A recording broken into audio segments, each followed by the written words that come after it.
¿Qué tal, amigos y amigas? Muchas gracias por ese compromiso que tiene usted siempre todos los domingos al ser las 8 de la noche con Noche Sin Tregua y sobre todo con la política con P mayúscula. El día de hoy, en este programa que usted puede disfrutar a través de Ticavisión y también en nuestro canal en YouTube, hemos invitado a participar a un muy buen amigo. Es escritor, es poeta, también conoce mucho de la política porque por muchos años ha sido asesor en el Departamento de Servicios Técnicos de la Asamblea Legislativa, 3 décadas estando ahí. Entonces, conoce muy bien los intrínculos de la Asamblea Legislativa, del poder, aunque su especialidad y lo que los reconocemos, lo que sabemos, la calidad de él, lo definimos como un escritor y como un poeta. Hablo de Paul Benavides Vilches. Paul, qué gustazo volverte a tener aquí. Hace unos 4 o 5 años estuve yo sentado por acá, creo. Sí, no, pero antes, Claudio, buenas noches a todos, la audiencia de Claudio Alpizar, hoy domingo. La verdad es que es la tercera vez que estoy aquí, porque la primera fue hace muchos años, en el 2014. Son 13 años, casi Sí. 14 de Noche Sin Tregua. Y posteriormente, hace unos 6 años, en Barrio Escalante o en Los Yoses, cuando estabas allá. Y para mí siempre es un gusto conversar con vos, porque igual te siento un gran amigo, una gran persona, un hombre estudioso, pero además de eso preocupado por todos los ámbitos de la sociedad. No solo te quedas con la política, sino con la cultura, con el arte, con la reflexión, y siempre has dado cabida al mundo del arte, que es muy extraño que le den cabida en programas de análisis político, de comentario político, de manera que yo te agradezco mucho siempre esa apertura que has tenido. Las gracias. Y cuando hablamos de educación y de cultura, estamos hablando de mellizos. Son dos disciplinas que deben ir de la mano. Ya regresamos con Paul, aquí en Noche Sin Tregua.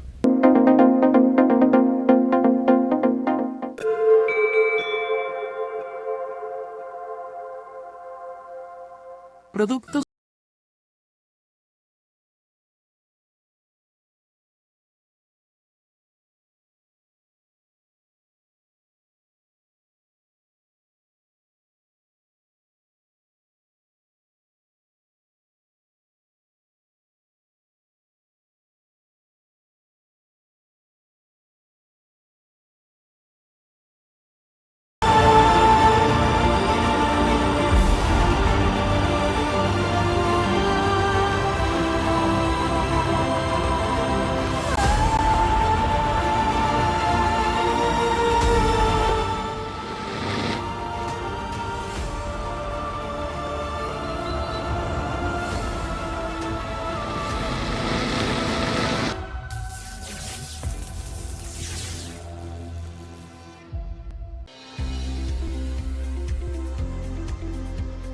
Desde hace 20 años, en Mi Crédito, estamos comprometidos con su bienestar, respaldando sus sueños y mejorando su calidad de vida. En 2004, iniciamos un viaje que nos ha llevado a evolucionar en un grupo financiero sólido, presente en Nicaragua, Costa Rica, Honduras y Panamá. Hoy celebramos nuestro crecimiento y el impacto positivo en miles de familias. Gracias por su confianza y por ser parte de nuestra historia. Mi Crédito, crecemos juntos. 20 años de crecimiento y evolución. Café y palabras, porque la política sí importa. De lunes a viernes a las 10 a.m. Sintonícenos ahora en ticavisiontv.com/señal-radio. ticavisiontv.com/señal-ticavisión. Descargue el app para iPhone y Android. Ticavisión Radio.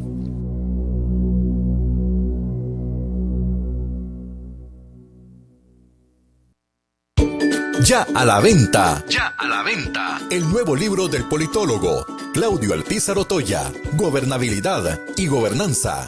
Fuentes del desarrollo democrático de la nación. El motor de la estabilidad.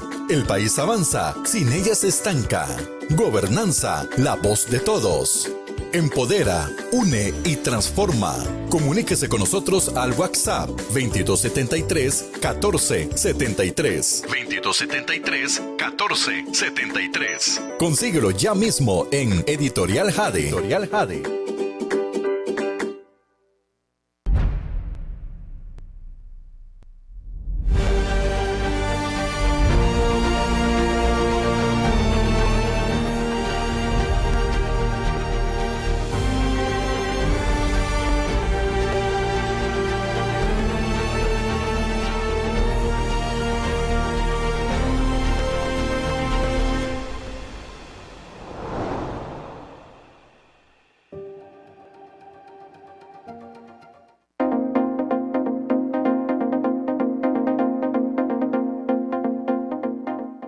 Gracias por continuar en nuestra sintonía. Paul, decía yo, antes de ingresar al tema por el que te cité, por una intervención tuya en un foro que me pareció extraordinaria, decía yo que al cierre antes de los comerciales, de que la cultura y la educación tienen que ir de la mano, pero también es cierto que la inversión mayor en nuestro país se hacen siempre en educación, y a pesar de que son mellizas, como los definí, hay una melliza pobre que es la cultura. A la cultura siempre le dan muy pocos recursos, escritores, artistas, nacionales, pintores y demás. Siempre tienen que trabajar con las uñas y con poco apoyo desde el Ministerio de Cultura. ¿Por qué esa diferencia tan marcada? Porque uno sabe perfectamente que la educación es el verdadero mecanismo de desarrollo para un país. Y todos los países desarrollados se han desarrollado sobre la base de la educación. Pero también todos los países desarrollados le apuestan enormemente a su cultura. Y la cultura va mucho más allá de celebrar por los bailes típicos o las comidas típicas, sino que tiene que ver mucho con literatura, con cine, con poesía, tantas cosas que están alrededor de la cultura. Sí, bueno, Claudio, eso es un tema. Si vos me preguntas a mí como artista individual, como escritor, yo siempre digo que el escritor tiene que estar distante del poder, como una premisa ética fundamental. Si el escritor, el creador, el artista plástico, el músico, está esperando que el Estado le dé el dinero para crear, me parece que ya hay un error de fondo, porque el escritor, si se considera tal, tiene que mantener una distancia intelectual, y esta distancia intelectual tiene que ver con la postura crítica con respecto al poder. Podríamos plantear aquella frase que músico pagado no toca buen son. Sí. O tocaría el son de quien está pagando. Exacto. Terminas tocando el son que le dicen, y a mí en lo particular yo siempre he visto eso con gran escepticismo. Es decir, a mí nunca el Estado ni se me ha ocurrido ir a pedir plata al Colegio de Costa Rica para que me financien una obra o que me financien un libro, teniendo yo las posibilidades de poder yo, como grandes esfuerzos, como decías, porque es cierto, ahora vamos hacia ahí, de poder escribir, de poder formular, de poder crear, financiar todas las etapas de un libro. Entonces, me parece que como postura ética yo mantengo una distancia, pero si me lo preguntas ya desde el punto de vista como sociólogo, digamos, yo pienso que la cultura tiene que estar amparada, o sea, por el Estado. Es decir, tiene que haber una política nacional de cultura que lo que haga es facilitar, fomentar, articular, crear los espacios para que esa cultura se manifieste. Puede ser mediante programas de financiamiento como el CINEM, que es un gran programa. El CINEM es uno de los mejores programas que hay de música, que operan todas las comunidades del país, de ahí han salido enormes músicos, lo forman desde las escuelas. Yo soy testigo de eso, fui a una grabación del CINEM en Barrio Mercedes de Heredia, y donde vio maravilloso. El CINEM es un Sistema Nacional de Música que funciona formidable. Porque eso está uniendo, como decías, la cultura y la educación. Es decir, estos muchachos son de escuelas públicas y escuelas privadas, no importa, que están recibiendo el don de la cultura, el don de la música. Se están enseñando maestros a tocar instrumentos. De manera que ya se sabe que la relación entre música y pensamiento y desarrollo intelectual es enorme. Es decir, generalmente Howard Gardner, el norteamericano, el psicólogo psiquiatra, planteó lo de las inteligencias múltiples hace allá bastantes años, en el sentido de que la música estimulaba el pensamiento analítico, el matemático, lógico, que la música es la matemática y la física del espíritu. Un poco para hablar de nuestro amigo Jack, ¿verdad? Esa memoria prodigiosa de Jack, bueno, tiene que ver con esos estímulos musicales. Pero efectivamente, ¿dónde está la pobreza? Para contestarte, de la cultura, por ejemplo. En concreto, en este país había un montón de salas, de galerías abiertas por el Ministerio de Cultura. Esas galerías se cerraron. Y eso cierra la posibilidad de que artistas jóvenes que no tienen recursos para ir a una galería privada expongan. Claro. Eso, había una debajo de la Biblioteca Nacional que yo vi, una galería extraordinaria, se cerró. Cerrada. ¿Dónde es que está la cultura afectando? Claro, en una política, por ejemplo, en el caso voy a centrarme en la literatura, en la necesidad de una política nacional del libro y de la lectura que ya se aprobó en la Asamblea Legislativa hace unos años, que es un instrumento maravilloso, de verdad. Yo tuve la posibilidad de proponer en un análisis, en un informe técnico que se hizo, la integración entre el Ministerio de Cultura y el Ministerio de Educación en un solo ente, para que estimulara la política nacional de lectura. En un consejo del libro, conformado por el Ministerio de Cultura, el Ministerio de Educación, diferentes órganos ligados al tema, sin hacerle una loa a la burocracia y a esta tendencia costarricense a crear órganos, sino más bien a estimular lo que debe garantizar, a elevar los índices de lectura, sin una política nacional de lectura que estimule la lectura en todo el entramado de la sociedad costarricense, que penetre en la educación pública, sobre todo, donde hay serios problemas de lectoescritura, serios déficits de comprensión de lectura determinados por el Estado de la Nación, por el mismo Ministerio, porcentajes muy altos de población estudiantil que no sabe, que no entiende lo que lee, ¿verdad? Hicieron un muestreo rápido en varias escuelas de Heredia, San José y Cartago, y un 68% no estaba entendiendo lo que estaba leyendo, y frente a el resto de porcentaje, ¿verdad? Un 32% que entendió. Entonces, todas estas cosas, usted las resuelve, ese matrimonio, ¿verdad?, que debe unirse, se resuelve con políticas que integren y no que separen.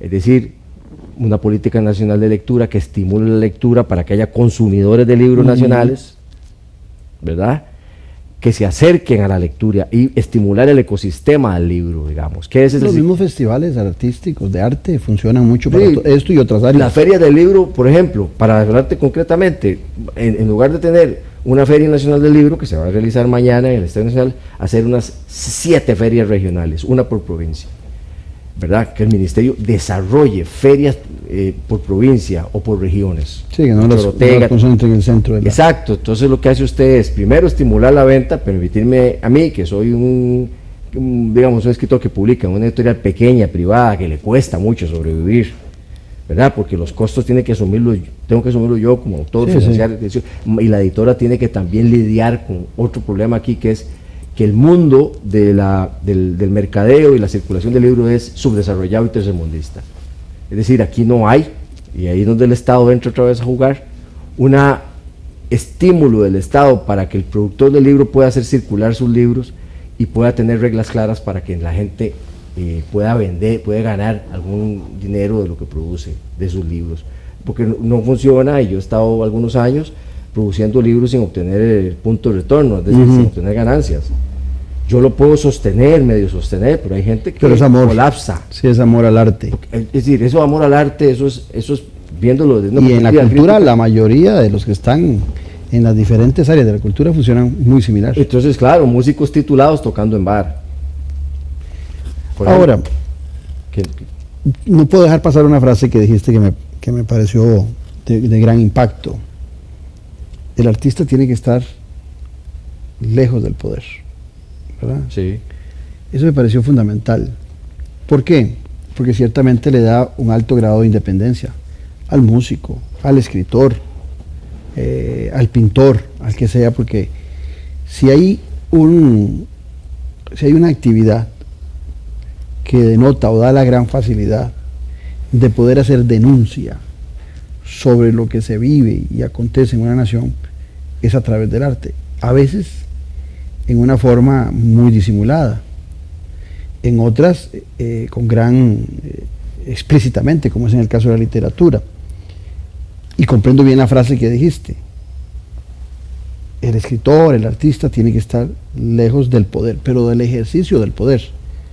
Ahora, si hay, y aquí vengo a esa exposición fabulosa que existe en un foro, ahora, si hay alguien que puede influir desde la literatura, a pesar de lo que está sucediendo y que la gente lee poco, pero que influye, es el escritor.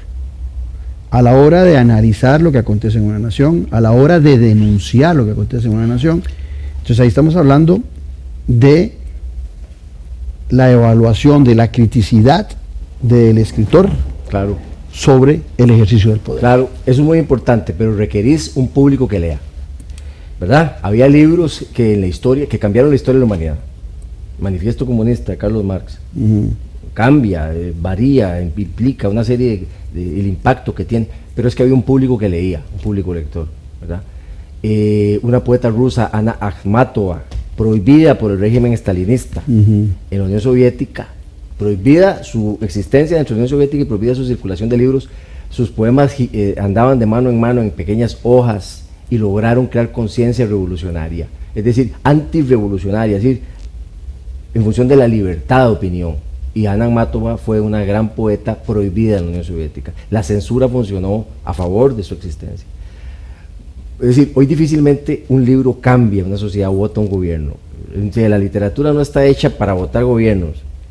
La literatura está hecha para crear conciencia y crear memoria.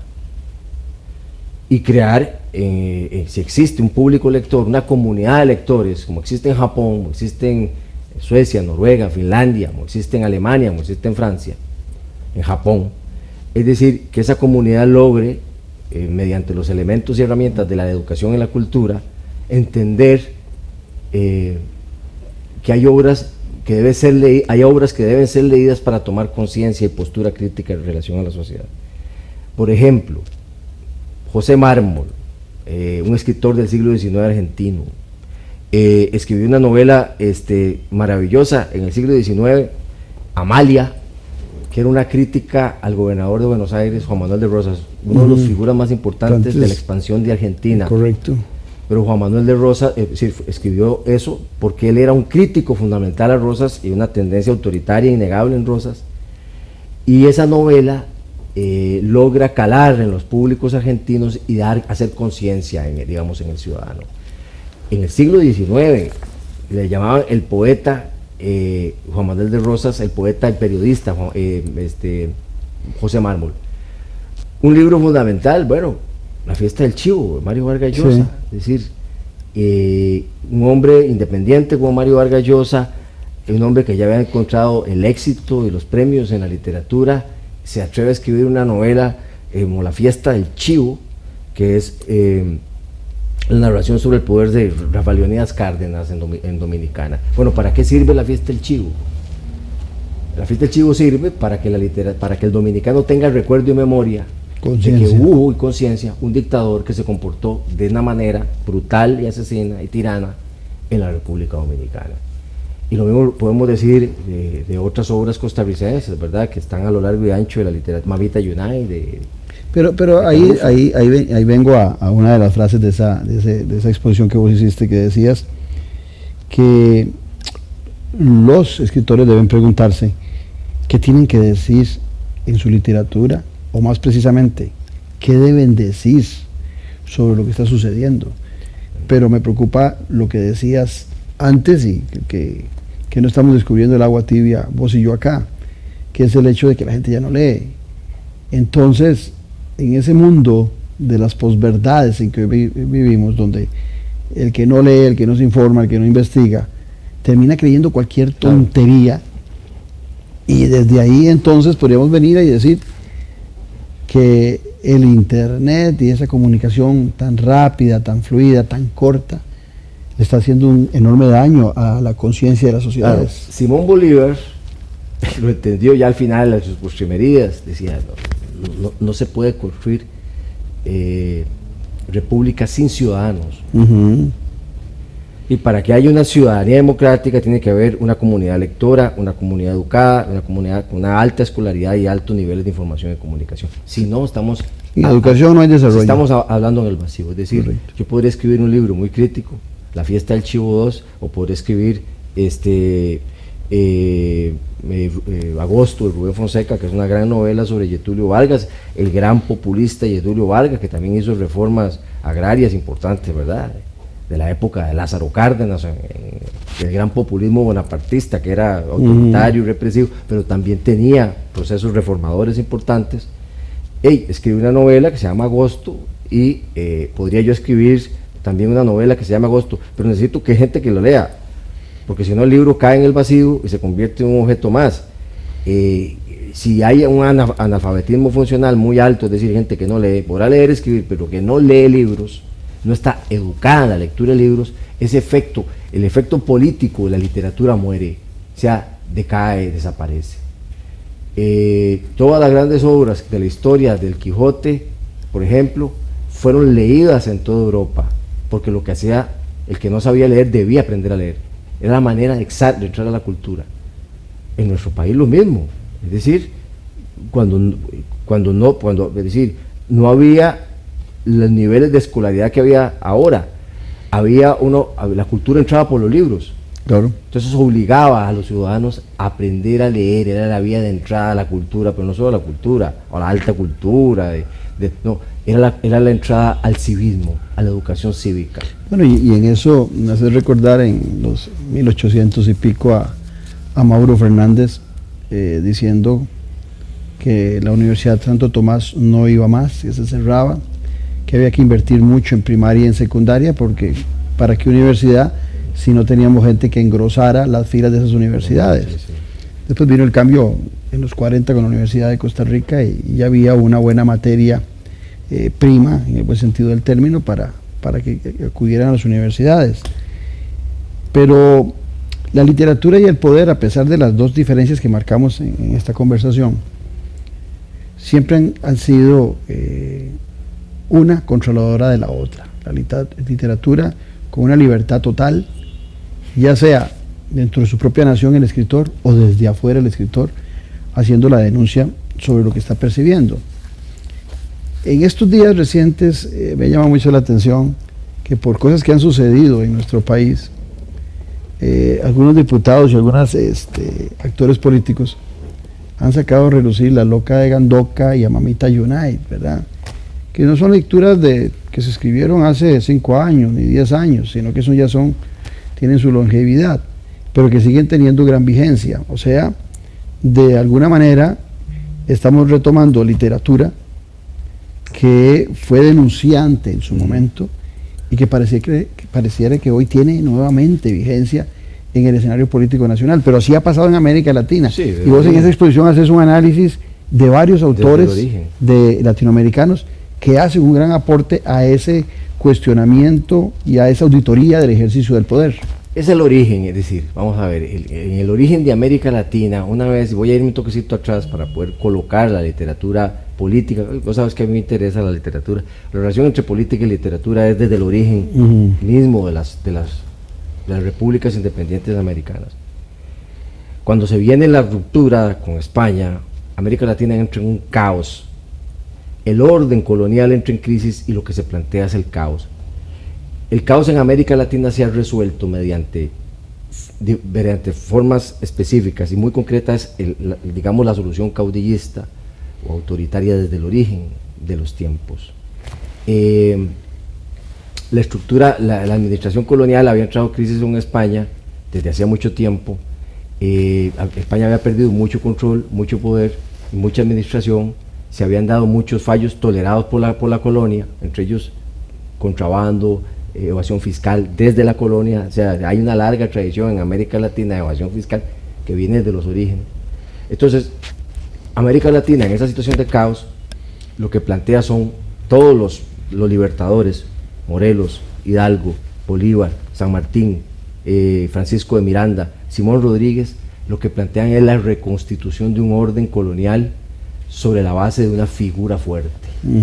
Entonces toda la literatura desde José Mármol, que es contra Rosas, contra Juan Manuel de Rosas, es una crítica al poder autoritario, es una crítica al poder que puede ser económico, que puede ser político, que puede ser oligárquico. Entonces José Mármol, Bananos y Hombres de Carmen Lira, no solo Mamita Yunay, ¿verdad? Decía Carmen Lira, bueno, le puse bananos y hombres porque en las fincas bananeras lo único que ocupa el primer y único lugar son los bananos y después, mucho después, los hombres. Y arranca con un cuento que se llama Estefanía, es una mujer que murió sin nombre, sin memoria, como en una cruz clavada en la playa como tantos otros.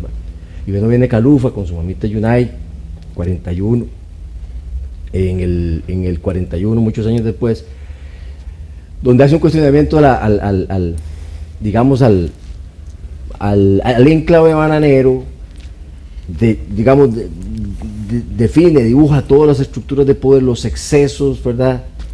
del poder, las injusticias, la condición subsidiaria del indígena costarricense, que él retrata con dureza, que muchos ahora podrían decir que es incorrecto políticamente, pero lo trata como un tipo manipulado y manipulable.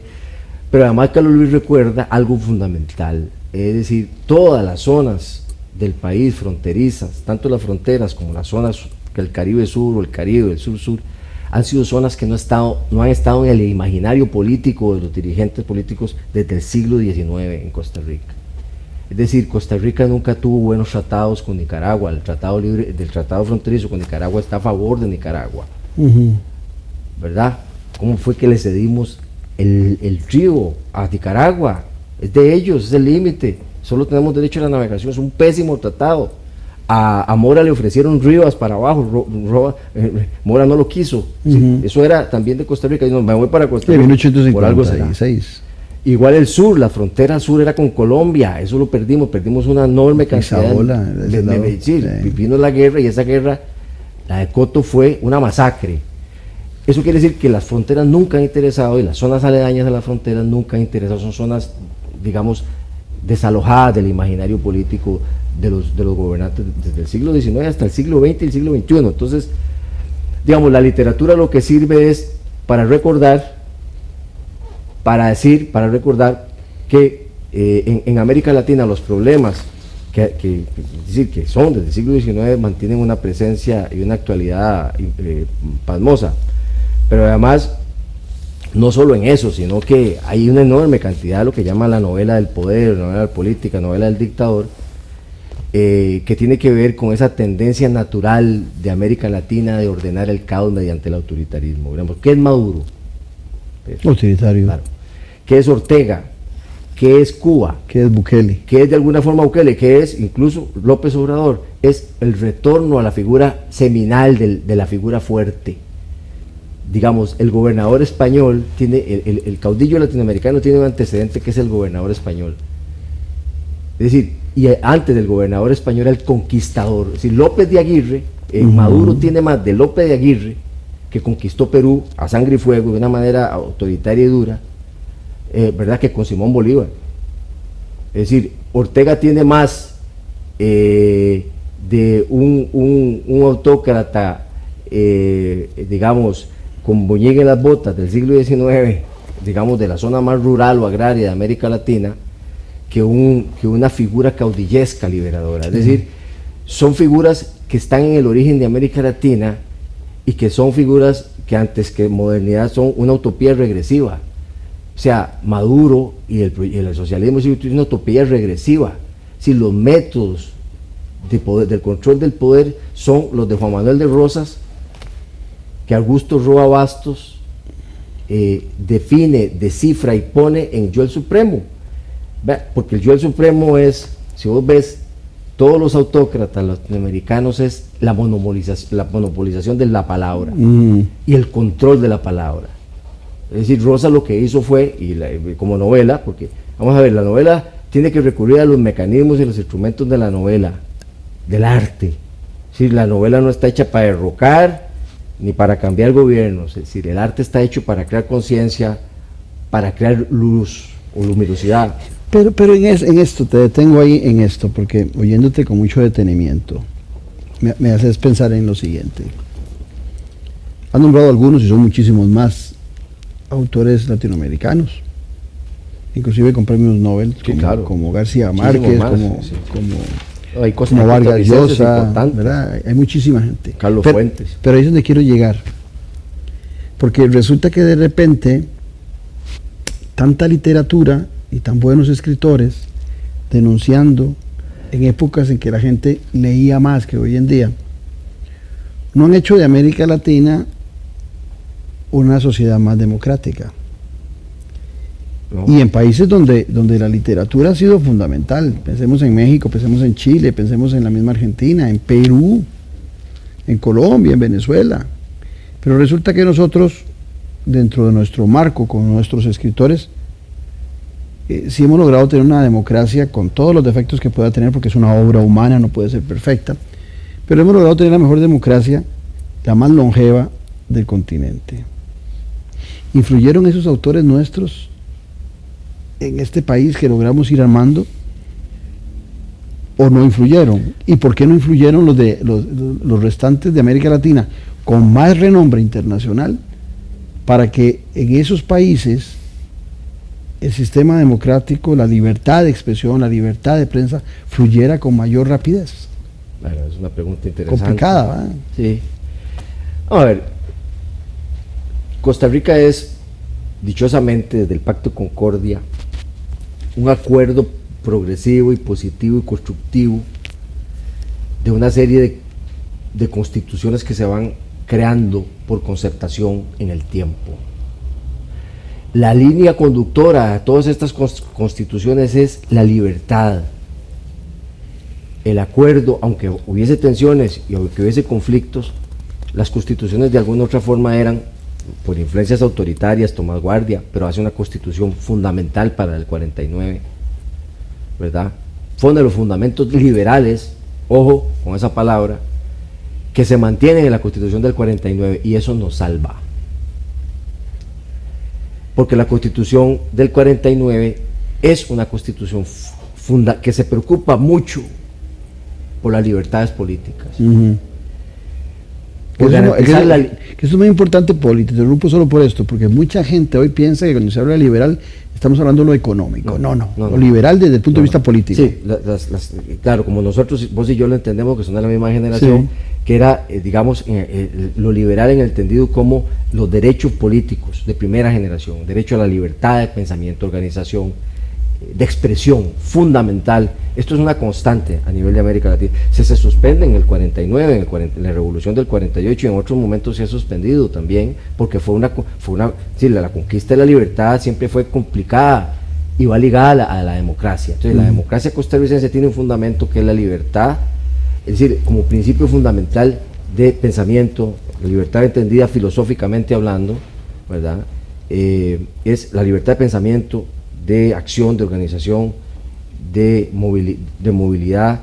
Es un derecho axial en la sociedad costarricense, es un derecho está en el etos, digamos, social, filosófico de la sociedad costarricense. Yo lo creo así, podrán decir que no, bueno, yo lo creo así, y esa constitución incluso tiene elementos de democracia económica fundamentales también, pero siembra, digamos, las bases de lo que puede ser la sociedad costarricense, donde el centro es la libertad, pero también, ojo, también había elementos que tenían que ver con la educación superior, la educación primaria, el valor axial de la educación en la Constitución, y luego se incorporan lo que son los derechos sociales o prestacionales cuando el estado de bienestar avanza. Pero lo que yo quiero decir es que la libertad marca una diferencia. A ver, otro elemento de carácter sociohistórico, porque esto no es solo la literatura que marca o que no.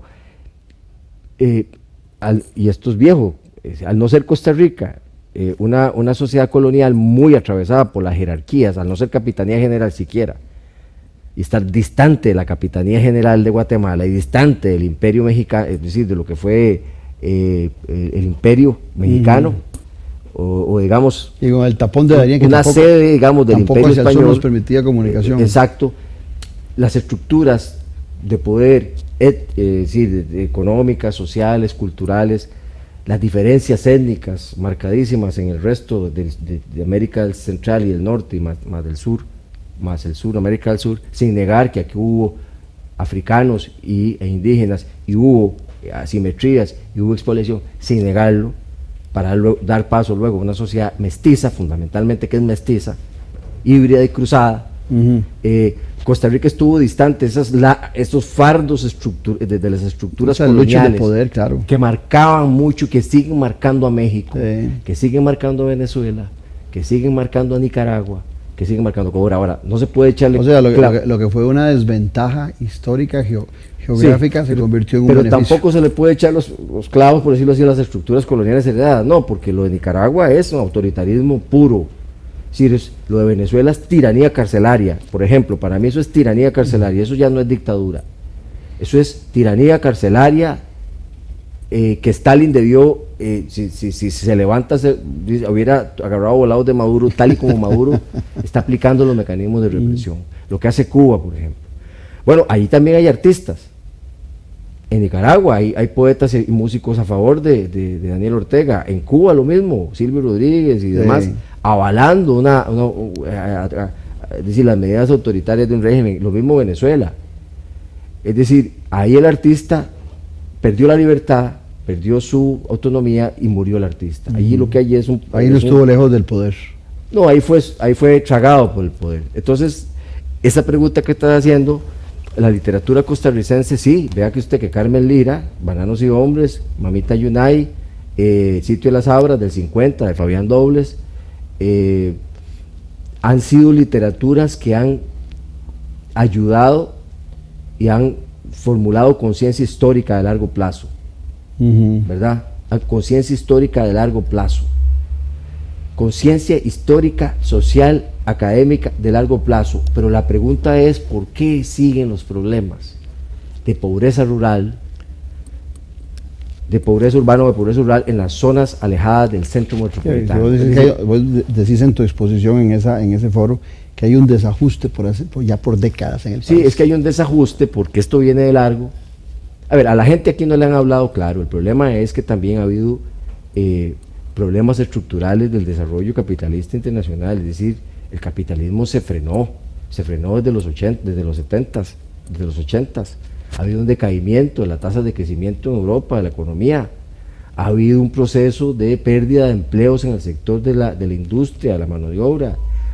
Ha habido también una desigualdad en los hogares y en los niños. Europa, desde los 80, o sea, están la relación entre crecimiento económico y desigualdad, y las economías no jalan lo mismo, ni siquiera Europa. Es decir, están frenadas desde hace unos 30 años, vienen decreciendo, ahí están los números y las estadísticas, están planteados ahí, y eso le pasó a Costa Rica.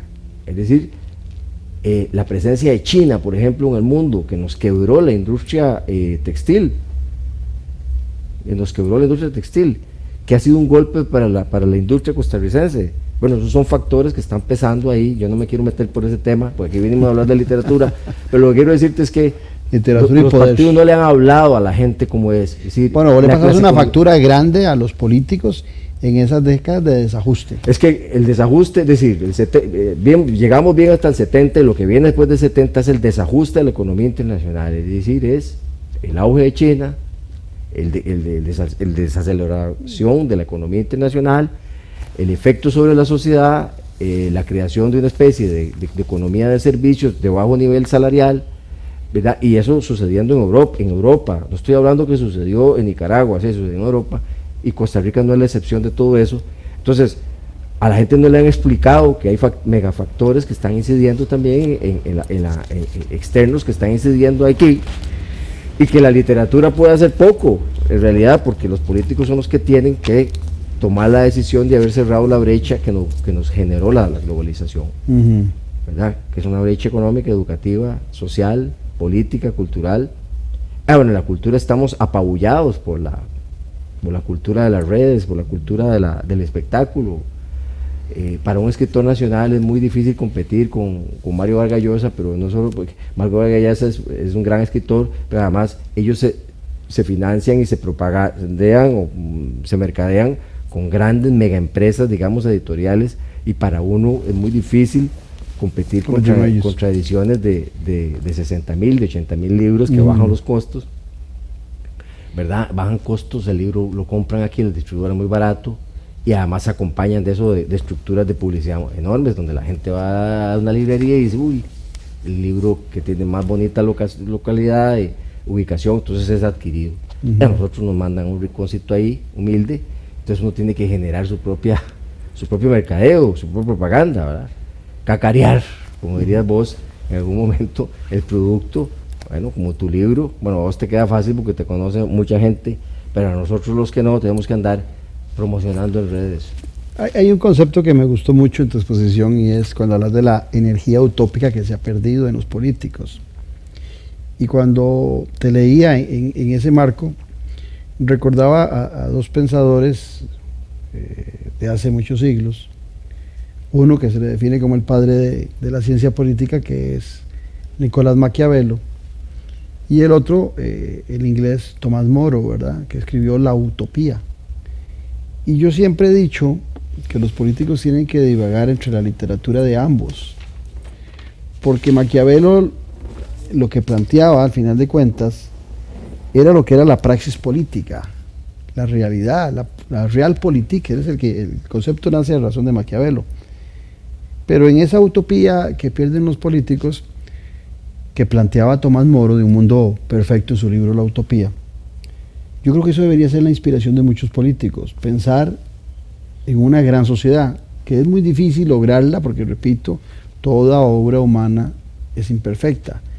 Pero se ha perdido esa vocación del estadista, de pensar en el futuro, es en la inmediatez, es el pleito permanente entre los actores políticos, es el uso de la buena retórica se perdió. El mismo ciudadano, será porque no lee, será porque está frustrado, aprueba la retórica vulgar, corriente. Decía Jacques Sagot hace unas semanas aquí mismo, que el político no solamente tiene que ser docente, o sea, no solamente tiene que enseñar, sino que también tiene que ser decente. Pero en esa pérdida de esa utopía que deberíamos tener como energía en la clase política, vos decís que se ha perdido. Sí, vamos a ver, Claudio, creo que caímos en la trampa de la polarización. TLC sí, TLC no. Fe sí, fe no. Lo universal matrimonio gay no, matrimonio gay sí. Y eso nos ha obligado a la política a colocarse en los extremos. Entonces, para utilizar a Maquiavelo, el príncipe ya no es la figura que gobierna para todos, sino que el príncipe se coloca en uno de los extremos de la polaridad y comienza a gobernar para unos, para un grupo y para un sector. Pero esto es un fenómeno viejo, antiquísimo en América Latina. Si el populismo tiene raíces en los inicios del siglo XX en América, si Lázaro Cárdenas, ¿verdad? Getúlio Vargas en Brasil, Perón en Argentina. El populismo lo que hace es eso, el populismo de larga data en América Latina, concentra poder, fortalece el ejecutivo, tiene manejos de gobierno semi-autoritarios o autoritarios. Lo hizo Getúlio Vargas en Brasil, cuando hizo la reforma agraria, lo hizo Cárdenas en México cuando nacionalizó, pero también cuando distribuyó tierras. Hubo una concentración, otra vez el hombre fuerte americano, ordenando el caos. Entonces, hay un vacío de poder. Esto también hay que hablarlo, hay que explicarlo, porque si no la gente va a creer que es la coyuntura. No, la coyuntura tiene la rabo, tiene historia. Entonces tiene que ver con que hay un bache de poder, y podremos aplicarlo a la sociedad costarricense. Hay un vacío de poder que se provocó en este exceso de polarización absoluta desde antes del TLC. TLC sí, TLC no. ¿Será por eso que la gente habla de gobernantes, de presidentes fuertes? Sí, derechos particulares o derechos universales, derechos de colectivos específicos o derechos universales a la salud, a la vivienda, al desarrollo. Es decir, los valores fundamentales que están digamos, que incluyen a todos. Entonces, colocarse en la polaridad lo están haciendo todos los gobernantes de Occidente, Europa también, Asia, China, Rusia. No interesa la democracia. Ahí no les interesa la democracia, no, porque la democracia, ahí no existe la democracia. Y nunca ha sido un objetivo de su sociedad. No, además de la democracia, para ellos los derechos humanos, las libertades fundamentales son un invento occidental ilustrado. Es que China y que Rusia y que Asia lo desconocen. Si no lo desconocen, porque ellos no vienen de ahí. Exactamente. Sí, y poco les importa. ¿Por qué? Porque la libertad es muy riesgosa. Es decir, la democracia compone la libertad. Y la libertad siempre es un sistema abierto, complicado, enredado, porque permite la discrepancia. Pero qué interesante lo que estás diciendo, y nos queda poco programa, pero tengo que interrumpirte ahí. ¿No será que Occidente, ante el marco de todas estas libertades que permite, desde su propio corazón, desde su propio vientre, permite que muchos atenten contra la democracia?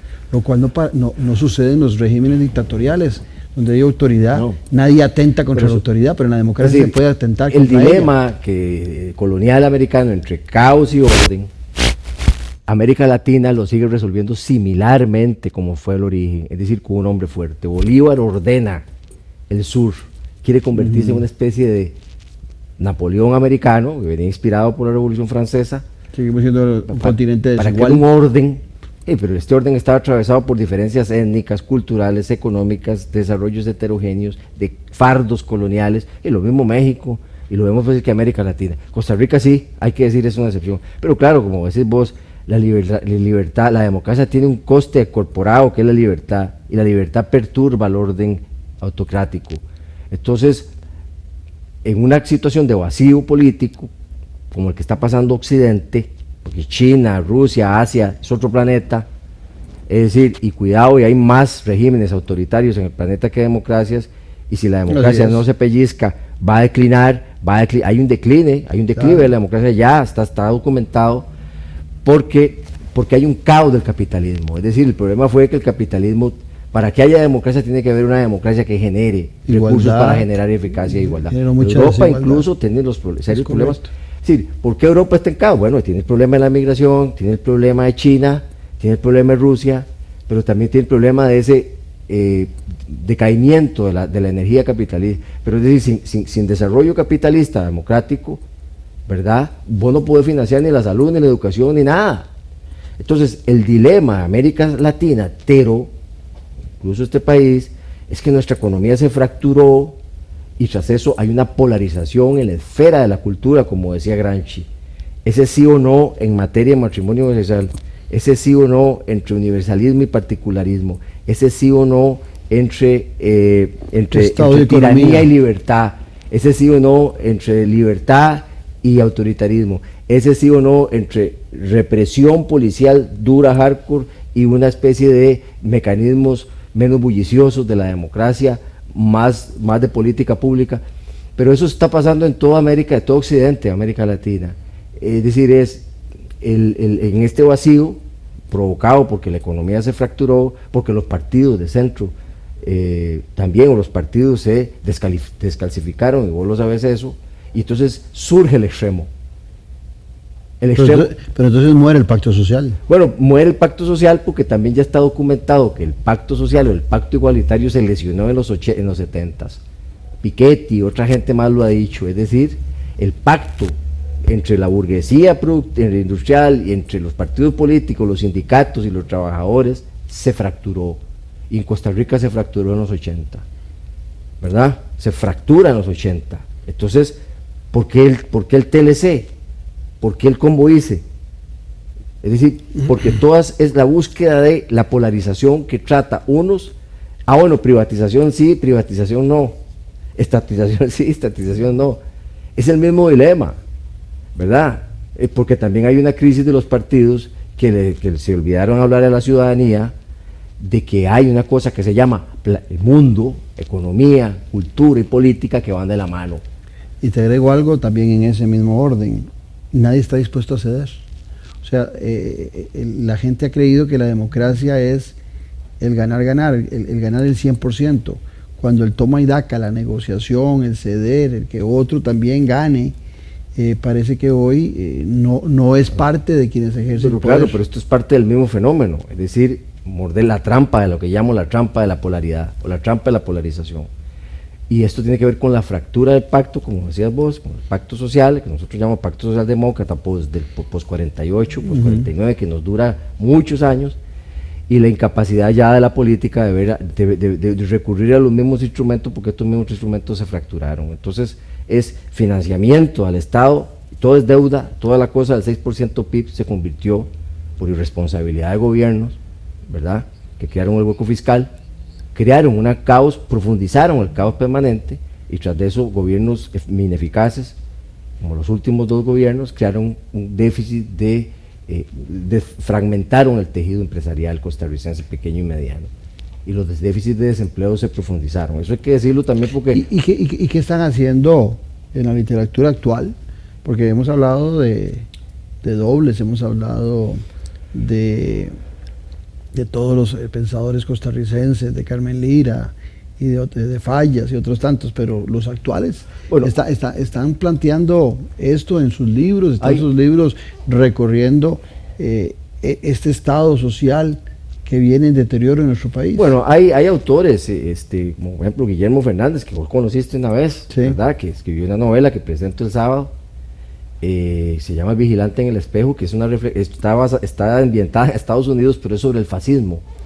Es una introspección, un análisis psicológico, pero también es sobre el fascismo.